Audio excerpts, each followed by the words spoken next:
Okay. Here we go. Okay. We're getting ready to start the show. So I know folks have been waiting for the herd to get here, and we are now here, and we got a fantastic show for you. Today. So everybody come in, take a seat, get settled, and again, we're gonna get this thing started. All right. So for those who are new to the show, who don't understand how we do this thing, every Saturday. I've been here for 130 plus weeks, and I don't understand how to do this. Yeah. I'm not sure either. That's good. That means we must be doing something right then. If the regulars don't understand. I don't get it. Okay. Here we go. Porch Talk Radio on June the 1st. So folks know and understand, June the 1st was a popular day in history. You know, normally when I do on this day in history, I go back and try to find some stuff and kind of just bring up some of the major points. But I went to June 1st, and they had like 4 pages of stuff, and it was just a matter of picking and choosing, because, you know, you definitely weren't going to do nearly all of it. I mean, every now and then you get a week where there's nothing, and you kind of have to create some stuff and put some stuff on. Weeks. Yeah, put some stuff on that's not too good. But just so everybody knows, June 1st was not one of those days. All kind of stuff happened on June 1st. And on June 1st, we have one hell of a show for you today, too. Because we got, what we're going to do, we're going to talk about plan stuff. We're talking about playing it forward, talk about some of those things. And then the second part of the show, we're going to talk about the play, Wall Street, which is being produced and performed here next weekend. So let's go ahead and get stuff started. For those who have not called in before, the call-in number here, if you want to be part of the show today, is 813-251-9867. 813-251-9867. For those who want to call me during the week, and I'm gonna tell you, I was gone for a week. If you guys didn't miss me last week, it's a lot of folks call me. You know, they was concerned that I wasn't here and where I was and what I was doing, and you know, and they called. So I am so glad I have such a loyal listening followers. So thank you guys for your concern. And I went to my best friend in high school funeral. So that's what has taken me away the last couple of times I wasn't here. I had to go to funerals. But it was something, because you kind of see in others, you know, especially like if you had a funeral of somebody and you look at them, you know, in the coffin. I know this is more, but I gotta say, you look at them in the coffin, and I don't know if this happened to other people, but you kind of say, if that was me, you know, you kind of have that thing, because you know, at some point in time we all gonna go. It's just a matter of when. You know, that's a destiny that we all may not look forward to, but it happens. And my sister, who was with me, and who went to the funeral with me, she said the time has come when you know more people dead than alive. And I had never thought of that before. Yeah, for sure. You know, but as you get older, and part of the sermon that the pastor gave, he used the analogy of a red light. And he said, you know, life is funny because God give you the green light, you know, and everybody go, you know, and that happens for 50 years. Then after 50, to stay here, you kind of have to start working at it. So the light goes from green to yellow. Yellow means proceed with caution. Because at yellow, you know, when you get 50, you got to start working to stay here. I mean, you could be doing everything that you used to do, and all of a sudden it becomes a challenge, some of that stuff you used to do before you get to be 50. It's payback for health issues. Yeah, too. and then when you get start cleaning you up. When you get to be 60, 65, I guarantee you're going to be taking some pills, because if you're not, you just shorten your existence, because as my friend Willie Lawson here said, you know, 70, 80, just on themselves will kill you. You know, Yeah.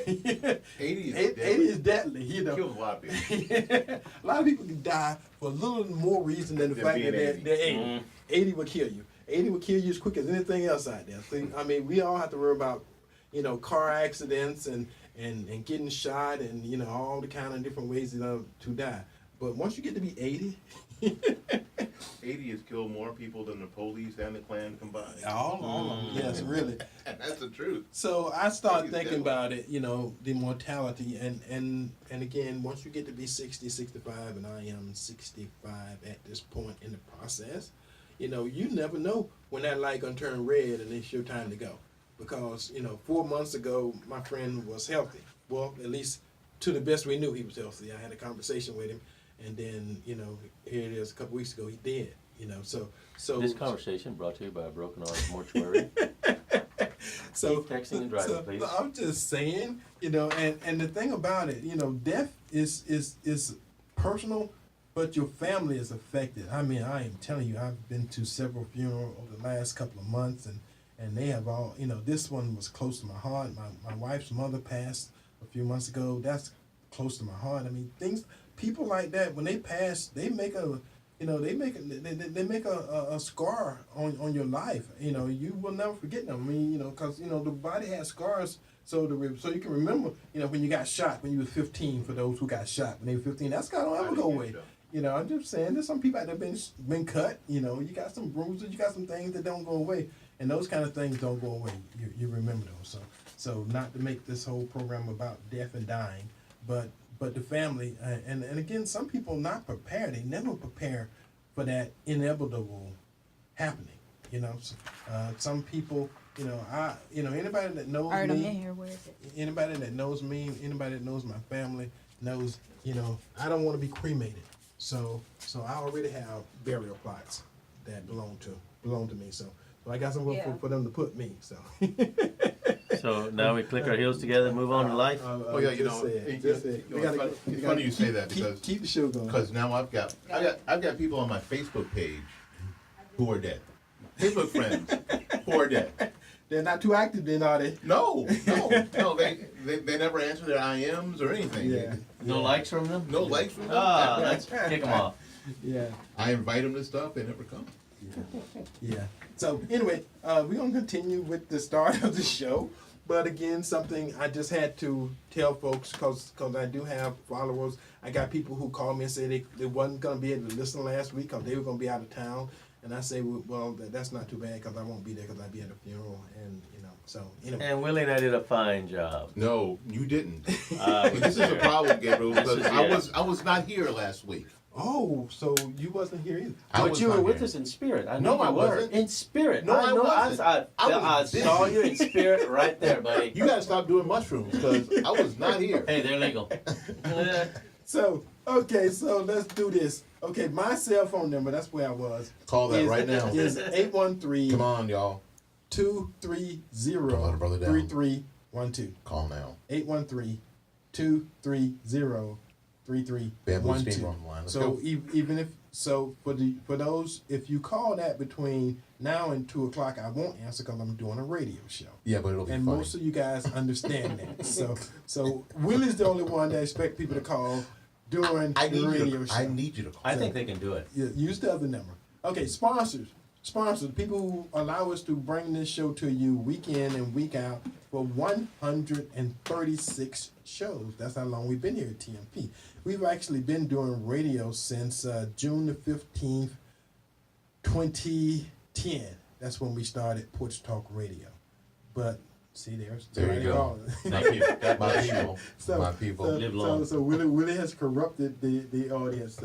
So anyway, sponsors, Todd Jones Property Appraisal. Thank you, Todd. And I actually saw Todd this week, one of our sponsors who've been around forever, kind of since we started doing this. Todd Jones is one of those great humans, and anytime he calls, I want to take that call, but I can't take it now if that's Todd calling, but I know that's not Todd calling. I'm pretty sure it's not. Yes. J.A. Pressure Washing, residential, commercial. So if you need your studio pressure washed or your sidewalk or your driveway or whatever it is, call J.A. Pressure Washing. Phone number 813-850-6849. 813-850-6849. The Hillsborough County Republican Executive Committee, I know that's a mouthful, but they were the visionaries who started allowing us to do this show. Because when we first started, the first 6 months they paid for the entire show. They paid for all the broadcasts. Thank you, Jim.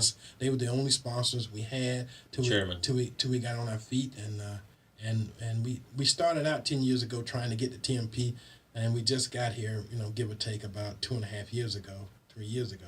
But that was our intention. But you, the audience, wasn't ready for us 10 years ago. I'm just saying. But now you're on your made number one again. I'm just saying. Y'all wasn't ready for us. Y'all wasn't ready for a couple of black guys and a Hispanic guy to talk about conservative values and the language that we don't talk about Trump a lot because we know, I'm glad. a lot of you guys, don't like it. No matter what we say about Trump, you're going to disbelieve. The highest approval rating president in history you're talking about? Okay. Yeah, you're going to disbelieve it. But again, we can get along with you because what we're trying to do is convey information. We're trying to tell you and give you stuff that you can use and make the community better. So that's what we want to do. We want to stand out and make the community better. Also, print fast. John Desbrow. John has a car lot. He sold a couple cars to folks in the room here. Yep. And all your printing needs, contact John. John's number is 813-621-9444. 813-621-9444. All right. That's business. That's who pay the bills. That's how we're here. That's how we make things happen. And I'm good. Now, the show today, I wanted to call it Playing It Forward. And I know everybody's heard that there is a billionaire, Robert F. Smith. And I just gotta, kind of throw it in because Robert F. Smith just happened to be a brother. And I mean just be a brother for his brother. He's a man of Alpha Phi Alpha Fraternity Incorporated. And he happens to have made billions of dollars. He's probably the second or third most rich or richest black folks in America. I mean, it's only Oprah and probably Mr. Johnson and maybe one other person that's black that may have more money than him in this country. And he plays it forward. And a couple of weeks ago, he was doing, he was the keynote speaker for Morehouse University. And that's a bunch of brothers. Anybody that's went to Morehouse considered themselves in a special fraternity. All black male. Anybody who considered themselves a Morehouse man, it's not that many. And what he did was he took the entire graduating class and paid off their financial debt. He basically spent $40 million paying the education off for 400 graduates from Morehouse University. So if you want to play something forward, if you want to say I've done well, and I want to give you the opportunity to do well, to graduate from a university. And Morehouse is a private school, so again, everybody don't get a chance to go to universities like Morehouse. But he paid off the graduating class entire financial debt. So he made it so that all you got to do is go to the financial aid office, apply for the grant, stipend, whatever they calling it. You got your degree, you got your paperwork, and like that, your education debt goes away. I'm just saying, you want to talk about playing something forward and step up. And I actually saw one of the, videos of some of the seniors, them saying how they were planning to pay it forward and what they were going to do with their life and how he made things possible. And that's what happened. I mean, when you help people, when you do stuff out of the kindness and goodness of your heart and don't expect any payment or don't expect or do it for somebody who can't pay you back. Let's say that somebody who don't have the money, don't have the wherewithal to do something back for you in return. That makes a difference. That changes somebody's lives, and you can imprint on them something that you want them to do. And if you can do that on enough people, you can get enough people paying stuff forward, this whole community changes. It makes a difference in lives like you would not believe.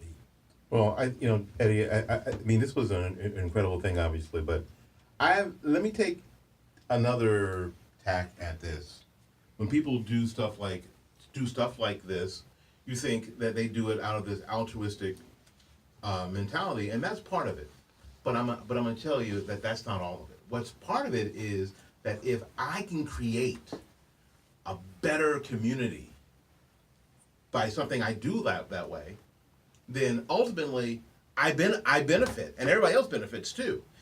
Because if there are 400 Morehouse graduates that have no student debt, that hangs over their head like a big axe swinging back and forth for the next 10 years, what can they accomplish? Right. And if they accomplish great things, it isn't just them that benefits. It's the entire country that are people that they touch. And I'm part of that community, so guess what happens? My life gets better. The life of my children gets better. So yes, it seems like this altruistic thing. Well, I'm just doing this and not expecting anything. Well, you know what? Because he's at Morehouse, because of Morehouse histories, because of Morehouse men, I know damn well he was expecting something. He was expecting those men to go out now without the ball and chain of student loan for 10 years and get done. Get some stuff done. That's what he's expecting. Right. Yeah. I mean, he didn't go to Florida State University and go, give me your bottom 10 achievers. He didn't do that. No, he didn't. I mean, and I picked Florida State because I went to Florida State. He didn't go there and go, take me to Smith Hall and let me find your bottom 10 students. Let me help them out. He didn't. He went to the best of the best in our community, and I'm sure he expects them to be Morehouse men in their communities forever. Right. That was his expectation, because if we don't get that, then we are going to be in serious trouble. And the other thing about it that makes it such a different thing is they've been having keynote speakers ever since they've been having colleges and university. And they've been having billionaires. They've had billionaires talk. I mean, Apple guys, the Dell guys, all those computer guys, Facebook guys, those guys have been at universities talking, and none of them felt the need to pay off the college debt for any of those kids that they were talking to. So I'm just telling you, every now and then, they probably got $25,000 or more for speaking. Yeah, then they got paid for it. So I'm just saying, and I am making a big deal. Somebody said, why are you making a big deal? I'm making a big deal of it because over the last 2 weeks, because I think it happened 2 weeks ago, people have probably talked about it, but I am telling you, Tampa Bay, because it is minds and thinking like this that if one of our billionaires decided to help this community out, I could see something happen, because we've had billionaires, we got billionaires, we had one run for mayor. He put money in the community. Maybe he may have been a little bit more quiet about it, but then again, the amount of money that he put in the community is nothing like what this guy did. So I'm just saying. Well, again, guys, it's just someone got involved, someone got interested, and somebody changed something themselves, and just taking action. A lot of times, especially with minorities, you see whether it's Hispanic or black, they're always pointing to the government, help me out somehow, give a brother a break, give me a grant. And sometimes we've had enough minorities that are successful, that have been successful, that have reached a good level of success, that can come back and say, you know what, why don't we do something for ourselves, as opposed to ask the government that always wants something in return. Well, it's always interesting, Gabriel, that in that very chain of thought is that people who are and there are presidential candidates now who are saying that college ought to be free, and they're really, really free with somebody else's money. I like the idea that Mr. Smith was free with his own money. Yeah. See, that's what's missing. You know, no one's talking about that. He was free with his own money. Yeah. He didn't go to the Georgia State Senate and try to get $40 million. Right. I mean, so I can do this great deed. No. He got his stuff together, and I'm sure when you're dealing with $40 million and all them people, there's got to be some. And we got somebody in the studio who knows about paperwork. There's got to be a hell of a amount of paperwork to have to get straight to free up $40 million, even for a billionaire. Yeah, exactly. And so he decided that he would do it himself. It was easier than trying to get his state legislature to screw it. I got an extra $40 million laying around in the corner over there. Let me go find something to do with. And he invested in people, and that's what made the difference. And I'm guessing he doesn't. If you talk to him, he doesn't have an extra $40 million. He decided to spend that money on that cause because it meant something to him. It's a priority, and he took it. And he did it. So and that's all I've ever said. We can in our own community. We can do stuff ourselves without having to go to the people we keep saying are our oppressors to somehow be our liberators. Right. Oh, that's It's like something, brother. It's something like Miss Millie is suddenly gonna let Sophia go home and see her family, and we saw how that worked out in the movie, right?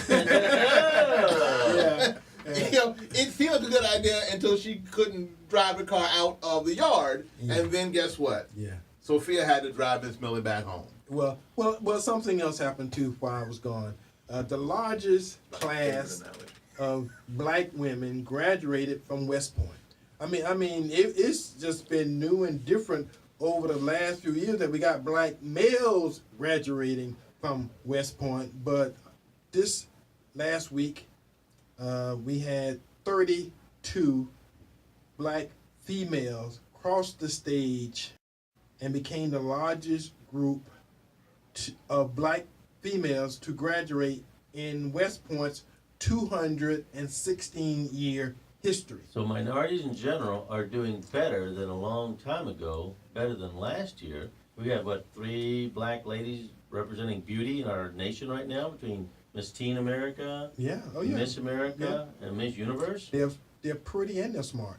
You know, so again, racism right now in general in our nation, in spite of the media, is just taking a beating and a whooping because people just tired of listening to it, and minorities tired of listening, saying, well, you're going to have to go get permission. No, we just got to do stuff ourselves, and these men of faith, I believe, that stepped up to the plate and said, hey, I got money, let's make something happen. Let's help ourselves. Okay, that's awesome. We got somebody wrangling the phone in front of me. What's that mean? So that means wrangling, that's an old word. That means we have a phone call. Goodness. Caller, welcome to Porch Talk Radio this Saturday afternoon. What say you? Hello? Hey, I'm here. Can you hear me? Yes, sir. We can hear you very well. Okay, well, first of all, thanks for taking my call and entertaining my opinion. But in my opinion, Mr. Smith could have picked another cause to spend the $40 million that he wanted to help. Why? And the reason I say that is these guys are just graduating. They got their degree. They can swim. They can compete. Having a bill, a student loan that you got to pay off, well, welcome to the real world. We all have bills. But these guys are more able to compete than some other people that may not have a degree in their hand, and they are qualified to get a good job. Well, paying off their student loan shouldn't be such a big challenge for them. I'm going to give. I think he could have picked a better. Well, the good thing about spend $40 million. See, good thing about having. That's all I want to say. Thank you for the call, sir. Thank you. Good thing about having your own $40 million. Do what the hell you want. Here in America, you get to spend it however you want, and he chose to do that. Now I'm gonna tell you something. I'm gonna give you the other side of that coin. The other side of that coin is, had I been one of the recipients of having my 4-year education paid off for me by someone else, I am one thankful SOB. I'm just going to tell you, I am thankful. Thank you, God. Thank you, Mr. Smith. Thank you. And whatever I can do, I will remember this for the rest of my life. And no matter what, I'd be a doctor, lawyer, Indian chief, or whatever, I'm going to, at some point in the future, make sure that I do some kind deed for somebody, and do it in your name. and that's what he was looking for, and that's what's going to happen. Exactly. Because part of being a Morehouse graduate, a Morehouse man, and I know a bunch of them. I'm not one, but I know a bunch of them, and they take that serious. So he could not have picked a better university by which to do that, because I think Morehouse is the only all-black male college in the United States of America. I'm just throwing that. I'm jumping out on that limb. I don't think there's another one. So I know there's probably 2 black female universities, because there's Bennett and there's Spelman, but I think there's only 1 for males. So again, that being said, he had a purpose for which he did it, and I think most black guys understand why he picked Morehouse. And again, I think he did an excellent choice. Now, let me tell you something else that happened over the last couple of weeks. And this is another black first. And somebody one time asked me, why do I talk about, blacks, first? Because this is America, and we get black first happening every day. So when it stopped happening, when we get all this stuff filled up and we got black folks doing and showing and being all that they can be, like the rest of the country, then we won't have a need for black first. But the leader of the African American Museum, and that's why I'm not saying black, because it's actually not called the Black Museum, it's called the African American Museum in Washington, D.C. The guy who ran that, who conceived of it, who was part of the building and establishing of that, has been selected to be, now get this, he is selected to be the head of the entire Smithsonian institution. So that brother was doing such Like on Scandal. Stop it. Like your boy on Scandal. So that brother was doing such a good job with the African American Museum that he got promotion. He got a promotion. He is now over the entire Smithsonian Institute. If you ever went to D.C., the Smithsonian Institute, I know we got a phone call. The Smithsonian Institute takes up, probably 6 or 8 Washington city blocks. It's a huge institution. Okay, caller, welcome to Porch Talk Radio. Okay, I guess now we don't have a caller. I guess the caller went away. So We got so excited to hang up. yeah. So but anyway, that brother name. I don't know. See, now we got a comedian over in the control booth. So I guess he's just trying to get me to laugh on the radio. Oh, that's good. His name was Lonnie Bunch the third. Lonnie Bunch the third. And congratulations, Mr. Bunch. You've done an excellent job. Else they wouldn't have promoted you to that slot. So I know that. And don't leave that part out, because I'm sure that Mr. Bunch has for years probably worked his ass off. Oh yeah. And has been exemplary, and it's great that he was rewarded with this job that's got to be freaking overwhelming. It is. He just got to be the like, entire history of the world. I'm head of the Smithsonian. Of the world. Yeah, I need a basically, vacation. well, that's pretty awesome. Your boy need a vacation today, probably. Yeah. Oh yeah. Just the promotion alone, we probably have to take a week off just for that. Okay, now you're ahead of everything. Okay, I need a week off. I'm gonna give myself a week off. PTO time. And okay, one bit of final news. Then we're gonna do on this day in history. And then we're gonna go to BlackWallStreet. Okay. Cool. At this point in time, in the history of Harvard University, Used to be a Christian school. yeah, they now have 4 black female deans of the different colleges and departments. I mean, before it was big. I think in 2013, 2014, they got their first black female. Now they have 4 who are heading colleges and departments at Harvard. So Claudine Gay is the Dean of Faculty of Arts and Science. Michelle Williams is head of faculty at Harvard School of Public Health. Tamika Brown Negen, Dean of Radcliffe Institute of Advanced Studies, and Bridget Terry Long, the Graduate School of Education. So that's awesome. So you want to talk about come a long way, baby? I mean, racism is on the run. It is. It is. That's awesome. It is. You know, there's no place for it. As long as we keep having first and we keep having accomplishments that we can point out and cherish and take some pride in. I mean, if you ever go to my Facebook page on Facebook, Yeah. you see that I make bones of when they put valedictorians up and when they put first this and first like that and stuff like that. I make sure it shows up there because I have 5,000 people who follow me on Facebook, and that's the maximum you can have. And if somebody come up that I actually know, you know, I say, okay, well, I find some people I don't know, you know, to make room for you. But, you know, ain't no use in doing that if I don't have to. Is that why I got unfriended? I was wondering what was going on. I'm not telling you, You got unfriended, I'm not telling you how you got kicked off. Blocked and reported. Yeah. I was wondering what's up with that. And censored. Eddie, my friend. So anyway, we gonna do at this point in time. I don't know if they're trying to contact me or they just having so much fun in the control room. But we're gonna do at this time, like I told you, June the 1st was one of those days in history where it was just so much stuff going on that I had to pick and choose, and so I picked more than I normally do.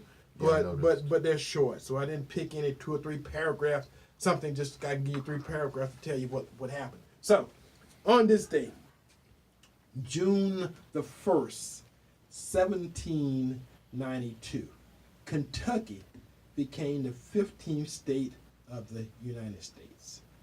On this day, June 1st, 1796, Tennessee became the 16th state of the United States of America. On this day, June 1st, 1861, the first scrimmage of the U.S. Civil War took place at Fairfax Courthouse, Virginia. On this day, 1869, Thomas Edison received a patent for his electric voting machine. See how many of you guys knew that Thomas Edison invented the electric voting machine? Okay, on this day, June 1st, 1921, the race riot erupted in Tulsa, Oklahoma. Over 100 people was killed. Now this paper I got say 85, but then I actually Googled it and they said hundreds of people were killed. You know, they destroyed 36 blocks of buildings and people, and they actually used airplanes. They dropped bombs. I'm trying to tell That's you. That's serious riot control. Right. This, and it wasn't a riot. You know, just that they figured black folks had made so much money that the white folks got ashamed, and what they reacted in is destroying. They just killed people. They tried to destroy the economy of Tulsa, Oklahoma, and the only time in history where the government actually used bombs on its citizens. So again, I mean, you know, read up sometime on the Tulsa riots and find out a little bit about history and what people are capable of here in this country, but a little more than jealousy, 'cause that's what it turned out to be. Okay, and on this day, June the 1st, 1963, Governor George Wallace vowed to defy an injunction that ordered the integration of the University of Alabama. He said, as long as he was governor, wasn't no N-words rolling up in here. So again, that's another one of those moments in history in which, you know. How much you want to bet he was a registered Democrat? Well, of course he Well, was. he was. Matter of fact, he got shot as a registered Democrat. Is that right? So you know, that's part of history. So I think if we can slide a couple of these guys in, we're gonna do some talk.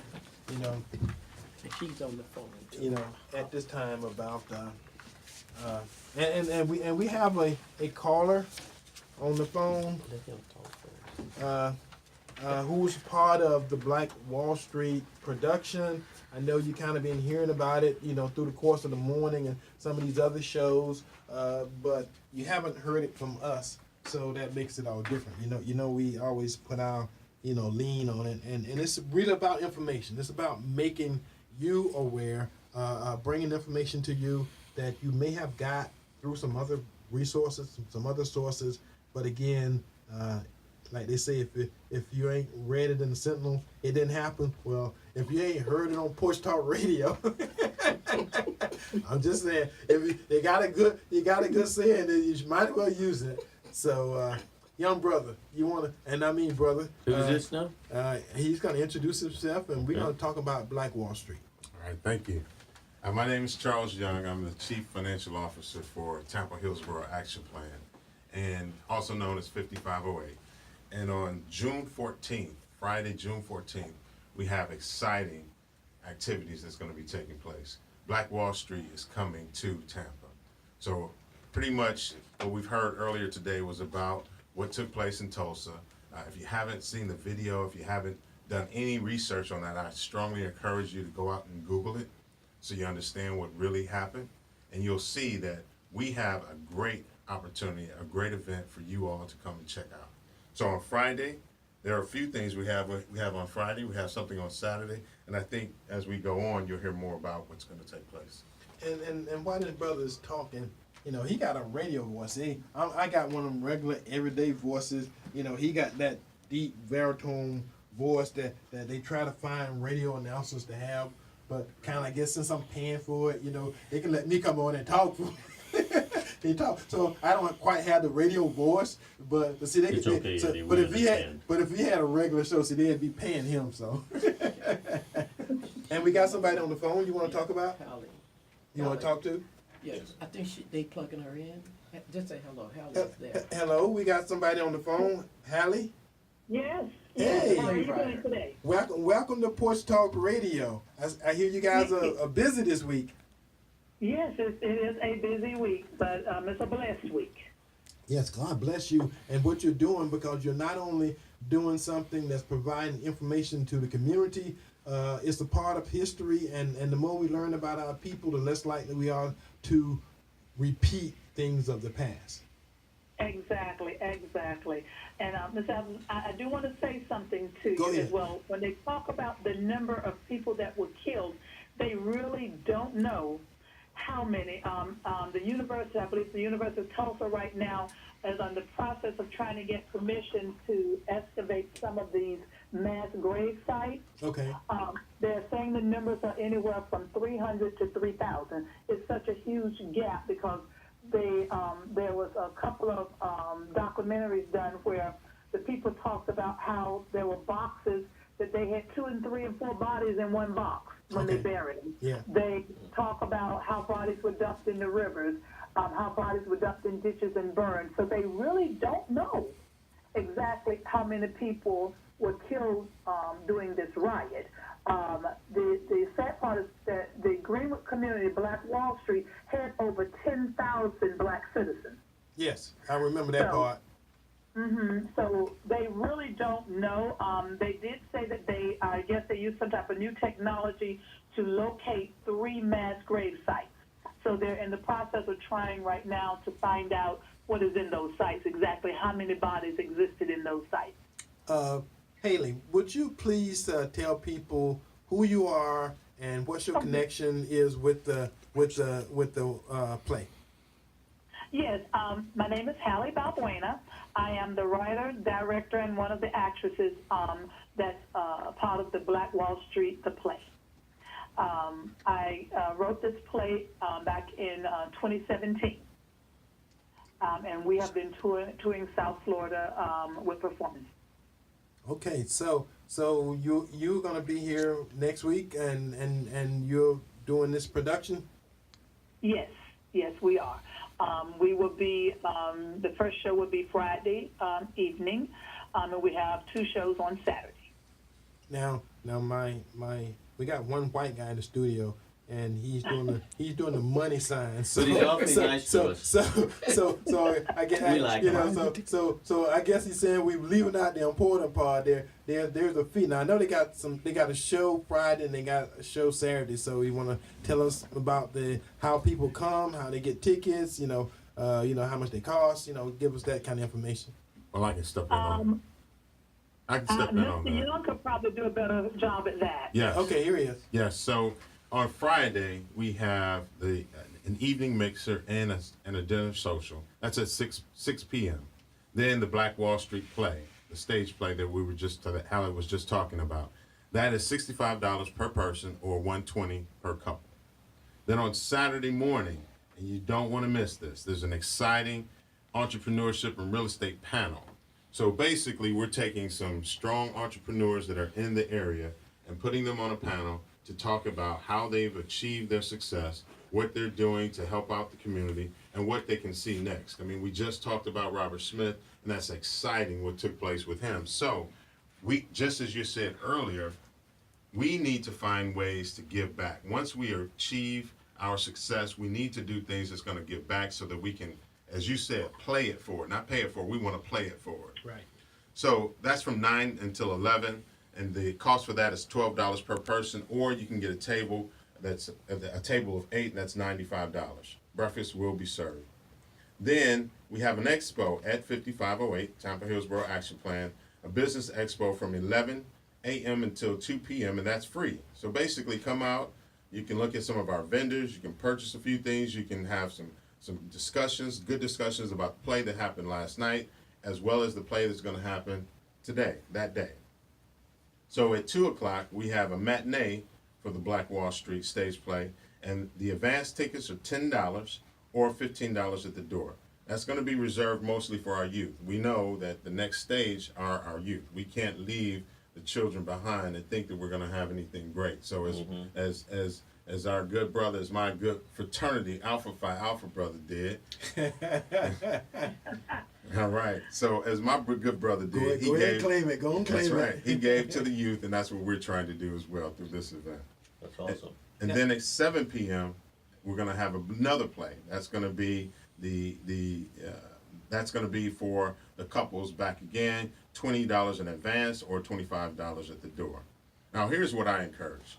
You can go and try to do this whole a la carte thing if you choose. I would strongly encourage you to just come out and do the whole thing. It's a Black Wall Street experience. We didn't call it the Black Wall Street play. We said Black Wall Street experience. So that way you can see everything that's taking place. You can fellowship with the individuals that are going to be there. You can rub shoulders with some great entrepreneurs, just some great people in the community as a whole. And before I finish this, I want to make sure I give proper acknowledgement to those individuals who have really been a part of this organization from pretty much the start. Believe it or not, our anchor for the show here, he was the vice chairman of Tampa Hillsborough Action Plan at one time, and he was a major force. I am the CFO now. However, as you know, when you step into a role, and oftentimes when we step into roles, we need to look back and see what took place before. And I can see this man's name written on a lot of things that have taken place. So I thank him for paving the way for me to step into that position. But I have to mention Lavorno Williams, who is the current chairman of the board for Tampa Hillsborough Action Plan, and the chief executive officer, Derek Blue. He could not come today, so he asked me to step in his stead. Both outstanding gentlemen really have brought the organization through a number of challenging situations over the last couple of years, but now that group is back. It's operating its full strength. Well, see, and this is what we do. This is part of the community. This is happening in the month of June. June should be special to Black folks. And folks who listen to this show know we're not politically correct, so I will say Black folks because June is Black Freedom Month. This is when we had the actual Juneteenth, the emancipation of Black folks all over America, when it became official. I mean, they did it, the 1st of January in 1863, and it took 2.5 years for the word and the last American slave to be freed, which was in Galveston, Texas, in June the 19th in 1865. So 2.5 years, and places in other parts of the country have been having big celebrations. In Tampa, the last few years is starting to do more and more. There's a Juneteenth coalition here in Tampa. There's a national coalition for Juneteenth. and there's a move underfoot. Now I had some black guy tell me, well, if Trump is the president that makes it a national holiday, he didn't want it. And I say that's just stupid. I'm saying that's just stupid because it don't matter which president makes it a national holiday, just like MLK Day. It don't matter what president makes it a national holiday. The important part is that we get a national holiday. So Juneteenth is another one of those things that's out there. It's about us. So you ain't got to worry about white folks taking Juneteenth from you. There you go. I'm just saying that on the radio because we got Juneteenth events. We got a luncheon on June the 21st this year at Pepin, and it's going to be a spectacular event for those who've been for the last 6 years. The 7th year is going to be a big deal, and we're going to be celebrating. And anybody within the community who want to participate, who want to come, we got tickets at the door, so that won't ever be an issue.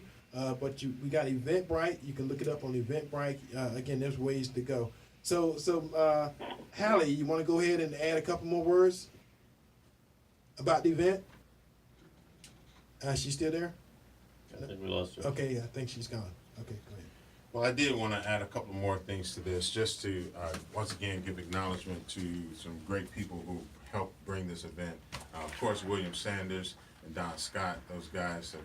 William Sanders has been extremely instrumental in the Black Heritage Festival. We also have Wells Fargo, who has stepped in to be a sponsor for the organization or for this event. Additionally, as far as partners within the Tampa Hillsborough Action Plan, once again, we have the Tampa Bay Black Business Investment Corporation, who Albert Lee was just on the show earlier. He runs that organization. He's a partner with the organization, as well as the... Hello. Hold on. We can hear you. We can hear you. Hello. Hello, can you hear us? No, she can't. Okay. All right, go ahead. And then also we have Small Business Development Center, which is also a partner within the organization. So these are groups where we host training sessions for our entrepreneurs. If you haven't been out to 5508, you gotta come check it out. It is truly a blessing. Every person that comes there is blessed by what they'll see. You're talking about 34, 35 entrepreneurs in this area, which we've converted from storage units. Basically storage units that have turned into small businesses with windows and doors all around.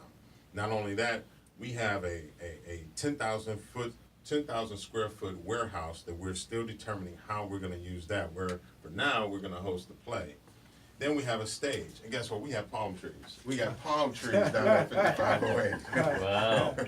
Well, part of when I was at THAP, I actually did a plan for how we would actually build out inside the warehouse and make that businesses. So again, I did all that kind of stuff. I did a bunch of stuff when I was there, and the economic part of it was. Now I'm gonna tell you my idea since I got everybody's attention. What I wanted THAP to do is actually do a property swap with the county, and that place on Hillsborough where all those buses get parked, I wanted that to do their international headquarters there, because it's on Hillsborough. You had the exposure, you would have had the businesses, and it was a great location. And at that point in time, you probably could have did a swap with the county and gave them the place where you guys are and got that property for a little or nothing. And then you had the money back then, and you could have built a 2-story something that took up the whole block, and you had plenty of parking and everything could happen. Giving away our secrets. That's what we're working on that. Well, see, I've been gone long enough. I thought if you hadn't did it by now, you weren't gonna do it. So I'm just throwing that out there. So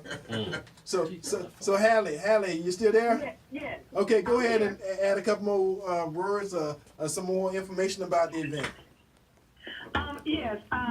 One thing I did want to say, this play is for everyone. It's not just for African Americans. It's for everyone, because we want people to understand that if you know the history, then you can understand why our communities are like they are today. Now, that's not to say that that's an excuse, but it is to say that there needs to be some empathy when you look at the community to know what people have gone through, the discouragement that happened because of all of the destruction with the black communities.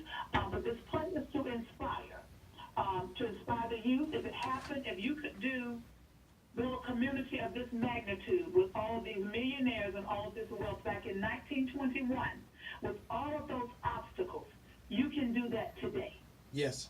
That's true. Yeah. Go ahead. It was about ownership. These two men, O.W. Gurley and J.B. Stratford, understood that as a people, we had to own something, okay? That we had to start from there and build upon that. And that is what they did. O.W. Gurley not only bought the properties, the vanilla properties that created BlackWallStreet there on Greenwood, Archer, and Pine, he also purchased 80 acres of farmland in Roger County, and he sold to African Americans that wanted to be farmers. So his thing was giving back to his community. It wasn't about him alone or JB. It wasn't about them, their wealth. It was about community wealth. And they knew that they had to help each other. And our community has gotten away from that. That is why in this play, we've dramatized how the community, they didn't have to love one another. The people didn't have to love one another to help one another. They understood that the fact that they were all black, that they were in it together. Because of all the horrors that were happening, if one home got burned down this week, it could be your home next week. So that person didn't have to rebuild on their own. The community came together as a whole and rebuilt them. And that's one of the lessons I would like our community to know, that we have to build, we have to work together. I don't have to love you to help you. But see, part of one of the things that's lost, and I'm gonna say Tampa, is community wealth. Because if you look at what's happened over in West Tampa, I'm gonna localize this thing. Look at what happened in West Tampa. West Tampa used to be black, then it went to be Hispanic, and now it's really, really, really close to, if not already, went over, it's almost white. Because what they're doing is they've gentrified it, and all that property on the river that used to be a black community, black neighborhood, is gone. They clear cut it. They came in like a lawnmower, mowed it all the way down to the ground. Now they're building up, 6 and 7 story buildings that black folks can't afford to stay in because they start at $300,000. So I think that was intentionally done, and that community that black folks used to consider to be theirs is gone, and they moved all the people out. So again, it's happening. It's just not happening like overnight like it did then. I think the whole Tulsa thing happened in 18 hours. They spent 18 hours killing black folks up there. This thing, they may have took 18 years, but the results are still the same. And not only that, in Tulsa, they did that in 1921, but then to make sure that community did not rebuild itself, they came and they built a highway right down the middle of it. Right. See again. Okay. So we got to be a part of the community meetings. We've got to be a part of the decisions that are being made about the community. We can't sit on the outside and wait until it happens and go, why did they do that? We have got to be in those talks. When the city council has a meeting, you need to be there. Well, people in Tampa have showed that they will show up for stuff that they're called to, because I have called them a couple times to show up for stuff and dealing with the county and the county commissioners and some of this other stuff. But what we have tried to do over the last couple of years is try to have career fairs, try to get folks off the street, try to get them off their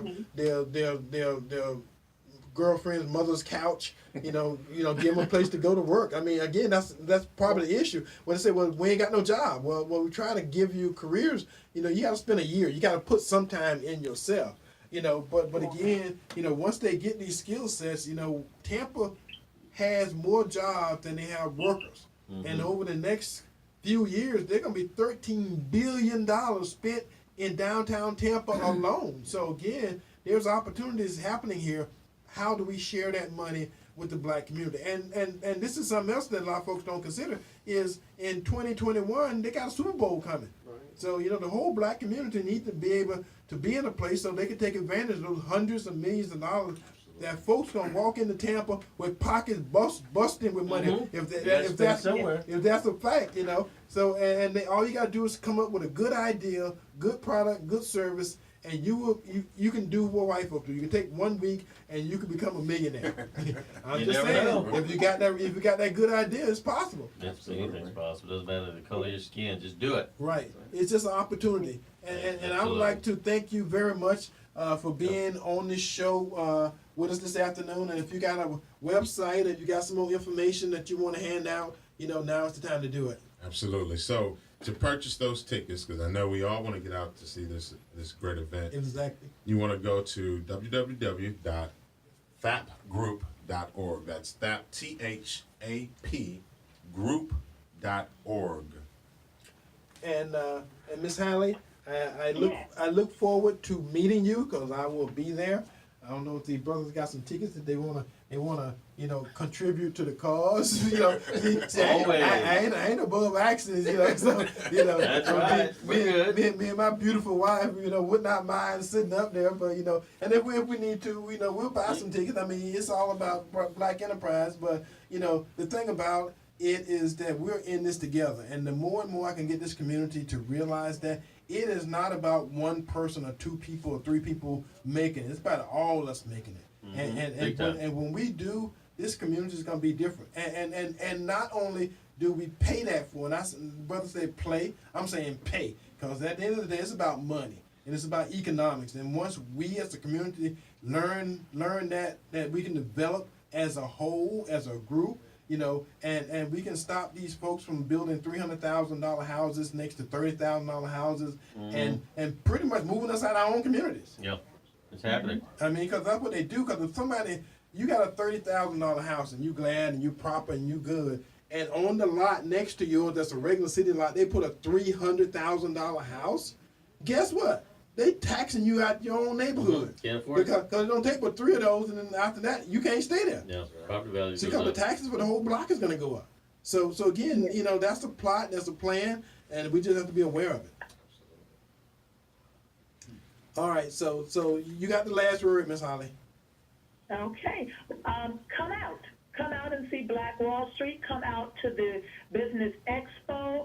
Come out to the dinner. Come and enjoy the Black Wall Street experience. It happened in 1920. It can happen in 2019 and 2020. Our communities need growth, and we're the ones to do it. Well, thank you. And this just shows, the way that our people have made stuff happen. Because I got in front of me, I guess, the program from when you actually did this for your church. That's how this whole thing started. Yes. You were doing a historical something for your church, and next thing you know, people saying, well, you got to do it again and again and again, and now you're reproducing it, and now you got a traveling play, and again, awesome. God works His way, miraculously. You gotta help yourself. All you gotta do is step out there with the right idea. This is a great idea. And go run with it. And I'm looking at some of the pictures. I mean, this should be a book. Somebody should have turned this into a book, got it published, put some color pictures in it. I'm just telling you, because I'm used to... There you go, telling the secrets again. I'm used to thinking and moving everything forward, Yeah. And again, at the end of the day, if this, and I know that's not going to happen, but it's just got supported by Black folk. This is where we can do stuff for ourselves, for our own history. I mean, it's enough Black folks in the state of Florida to make this thing commercialized the way you can take this and go all over the country with it. So that'd be awesome. From And your again, mouth to God's ears. Yes, there we go. Yep. So I look forward, to meeting you next week. I will be there, me and my beautiful wife, and we will do what we can to help make this a successful venture, and bless you, and may God bless your family. And God bless grace, America. Grace you with all the power that you need to make this happen. Thank you. All I look right. forward to seeing you all. All right, thank Thank you. you, ma'am. And I know the guy and the girl next door gonna be hollering at us because that time Holla. has come when it's about time for us to say thank you for listening to Porch Talk Radio this afternoon. Thank you to our guests for being here, and thank you for the THAP experience and all the stuff that's gonna happen. And we need to get you guys on the show, more often through the course of the year. When you guys are doing stuff, let this be your sounding board, because we got listeners who listen with a passion. I mean, because I get calls and they talk to me. They may not do it during the show, but I get calls after the show about all the stuff we talk about, and and all the people we bring on, and you guys become heroes here. So we're gonna make a pointer because I got a frat brother sitting here with that black and gold, and he understands. It's more to it about what we do. Because we are servants of the community, and Absolutely. This is the way in which we do it the best. So, Absolutely. so without further ado, thank you, Tampa Bay. We love you. God bless. See you next week. Bye bye. Serving Tampa Bay since 1954, the Heritage Station, WTMP.